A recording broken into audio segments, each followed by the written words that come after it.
How much does it really cost to start woodworking from scratch? There are hundreds of lists online, but most existing guides are outdated due to inflation, and most completely ignore all the small things, which all add up really fast. And to give you multiple options, I'm covering a $1,000, $2,500, and a $5,000 budget. Oh, and that miter saw everyone says you need?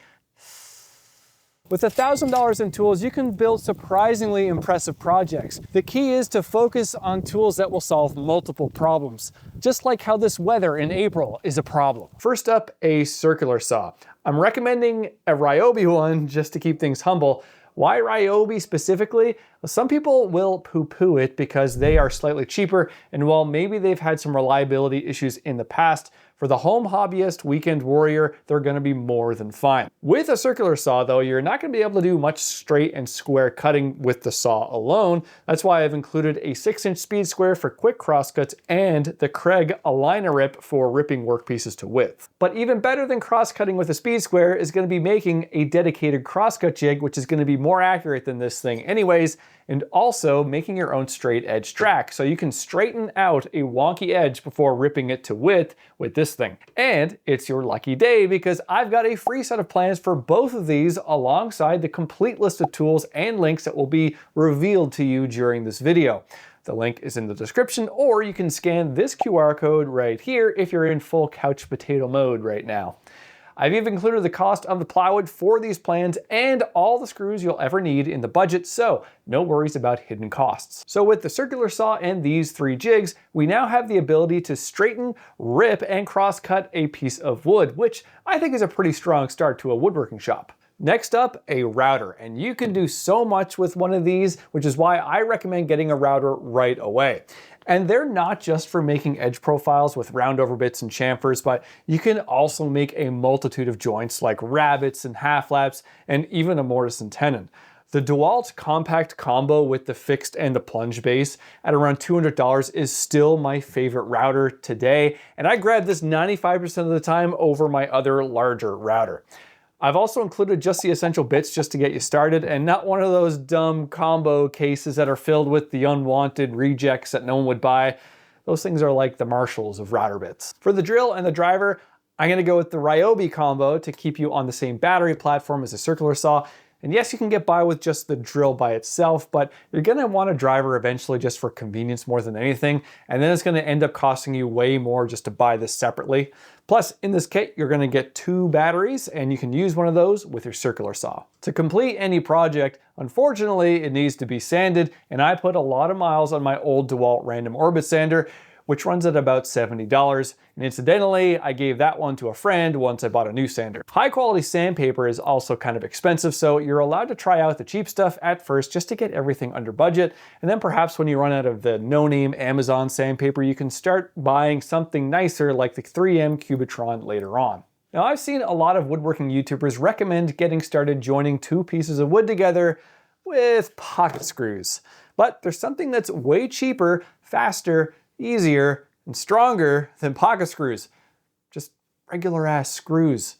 I released a video on my in-depth tests and opinions on pocket screws, which you can have a gander at after this video. To dress up one of these joints, you can use this $15 plug cutter and a $7 flush trim saw, which together works fabulously to hide screws and is far less expensive than a decent pocket screw jig. Everything so far already blows half of the $1,000 budget, and there are so many little things that are needed to get going, like clamps, which a 4-pack of shorter F-clamps at $28 and a 4-pack of pipe clamps plus the actual pipe itself at $82 is the cheapest way to get some serious clamping power. Obviously you need PPE to work safely, so I've included $75 for hearing protection, safety glasses, and a dust mask because I don't want to cheap out on these things.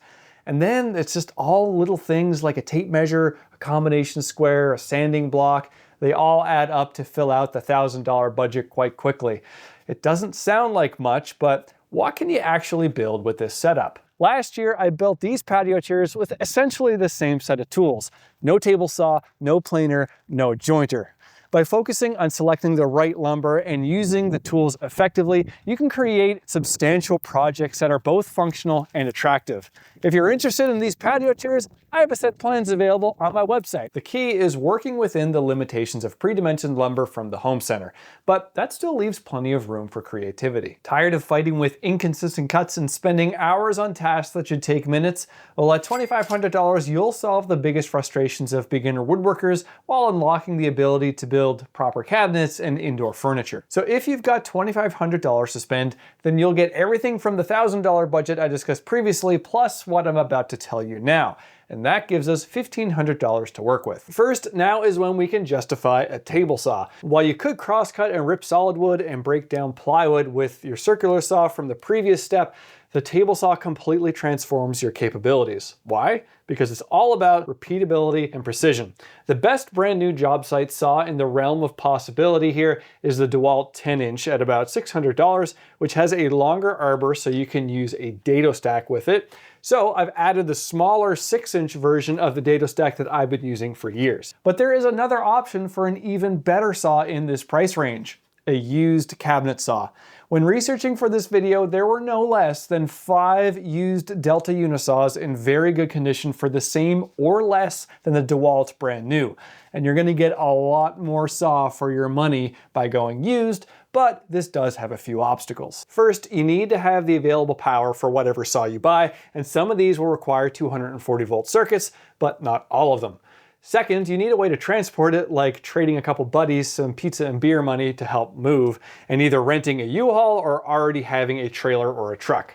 And third, you might need to do a little bit of tuning up and cleaning, even if you get a really good condition saw. I'll leave the choice up to you, but I bought my 3 horsepower cabinet saw used for a measly $250 about 10 years ago. And even with today's dollar, that's still far under $600. So I would definitely do it again if I were in the same position. Now, what good is a table saw if you don't have a few good jigs to go with it? Starting with the most important, the crosscut sled, which is more accurate than a miter gauge that comes with it by a landslide. And I've left room in the budget to pick up a set of plans, like my bundle of 2 sleds for cutting both narrow longboards and short and wide panels, plus all the materials you need to make it happen. Now, up until this point, you've probably been working on the floor because you don't have a workbench. So let's fix that. Something that will get you up and off the ground fast without having to make a complicated workbench so soon in your woodworking journey is the Bora Centipede, which is a stand that folds open extremely fast, has a top that you can add that dog hole accessories can be used with, and you can use it as an outfeed table for your table saw. And once you build your own workbench in the future, this thing is extremely handy as a mobile workbench, as an assembly table, a beer pong table, anything. So far, dust collection has been whatever old broom you have laying around, so it's time to fix that with an inexpensive but highly useful shop vac at about $100. And even at this price, it's gonna get you 80% of the performance of a dust extractor that's 10 times the same cost. And to save on filter bag purchases, there's enough in the budget to get yourself a Dust Deputy Low Pro 5-gallon bucket separator, which will pay for itself in no time. It's time to get a couple hand tools in your arsenal, starting with a small but quality chisel set from Narex.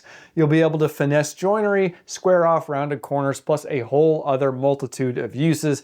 And it's no good having any hand tools at all if you don't have a way to sharpen them. So included in the budget is the same King Waterstone that I've used for years, plus a honing guide that includes an angle guide to make sharpening a breeze. So far, we don't have anything to cut curves, and although it's a fairly rough tool, a jigsaw with a good quality blade can work wonders. And since we can start making more fancy looking parts now, adding a flush trim bit for our router will be an easy and inexpensive way to get into pattern routing, something that I do all the time to make more unique looking furniture. And finally, some additional clamps, another 4-pack of pipe clamps, and some longer black pipe will round out our $2,500 budget quite nicely.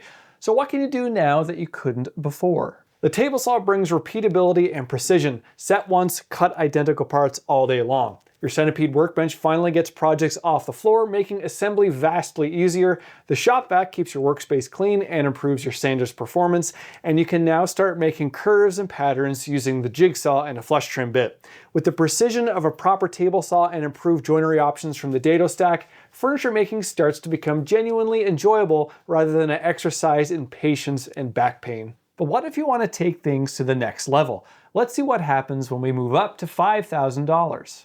Ever been frustrated by warped, twisted boards that ruin your projects no matter how carefully you measure?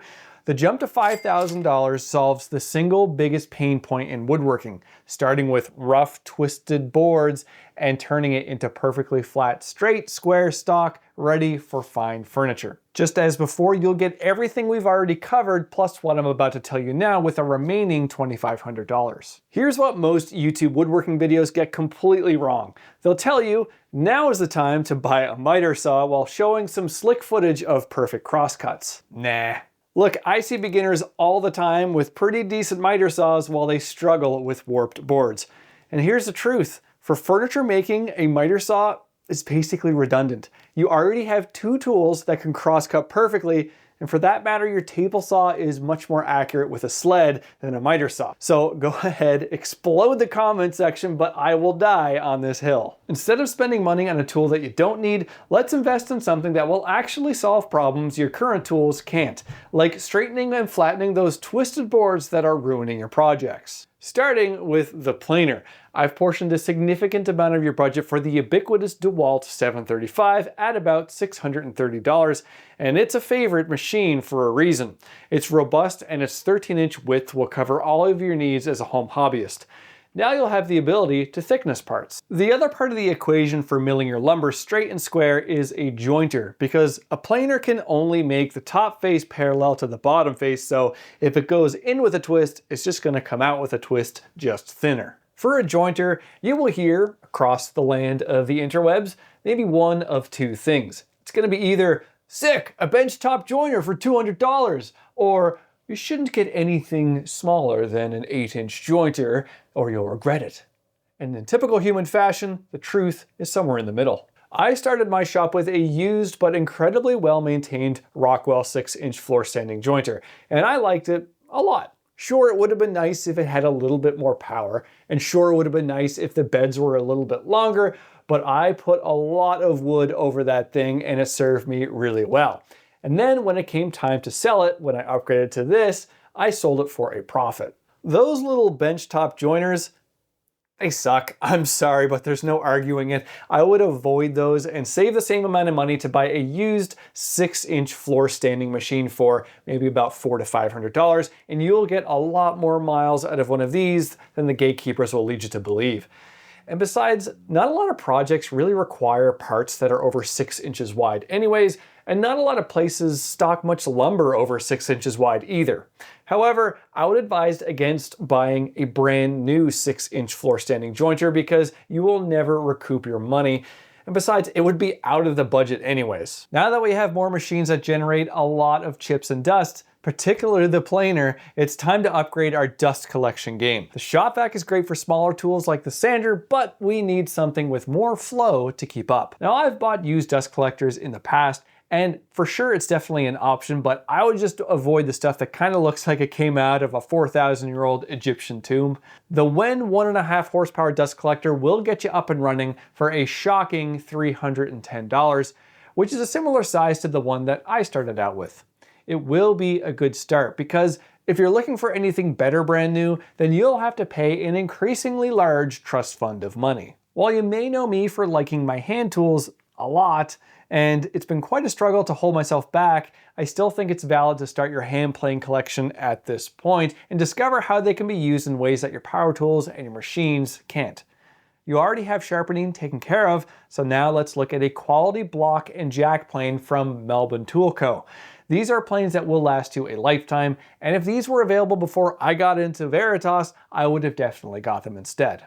I almost went through this whole video and forgot about the most important tool in your shop, your workbench. And I'm also not a stranger to making the scattered workbench here or there, so I feel like maybe my thought should hold some validity. Firstly, don't try and build your dream workbench as your first project, namely because those big Rubos cost a dump truck load of money to make, and it's really just out of the scope here. But also, you have no idea what kind of woodworker you'll become, and while a lot of those super sexy traditional benches seem really cool, They're really not for everyone because most of them were designed for hand tool woodworking. And if you've made it this far in the video, then all the power tools in this video so far likely resonated with you more. Therefore, you'll need a workbench that'll be strong, easy to make, inexpensive, and be flexible enough for whatever your future woodworking endeavors will bring, which is why I designed the Evergreen Workbench. It's constructed from home center materials, features easy to cut half-lap joints, and is available as an easy to follow video course with 3.5 hours of fully condensed high quality instruction. The best part is that the cost of the course and materials fits well within the budget here. I'll also leave a link down below if you want to just go check this out. Now, I know what you're gonna say. What about a bandsaw? Trust me, I wrestled with this one a lot. While I use my bandsaw constantly for fancier furniture projects, it's simply not the right investment yet. A quality bandsaw that won't frustrate you will cost serious money, and cheap ones are just gonna be a calibration nightmare. Plus, without your jointer and planer already in place, there's gonna be some techniques that you can't do with the bandsaw, like resawing. The same logic applies to drill presses, stationary sanders, and even a track saw for that matter. Nice to have? Absolutely. But essential before the tools that I've listed? Not even close. So when you're ready to expand beyond this $5,000 shop, a quality bandsaw would be my next recommendation, followed maybe by these other machines. So what can you build with this $5,000 shop that justifies the extra investment? Well, this is where things get exciting, because with the planer and jointer, you've unlocked the ability to start with rough cut lumber, dimensioning it to very specific thickness, and even simply straightening pre-milled lumber because, well, they're never really that straight anyways. This not only provides cost savings, but also superior quality results.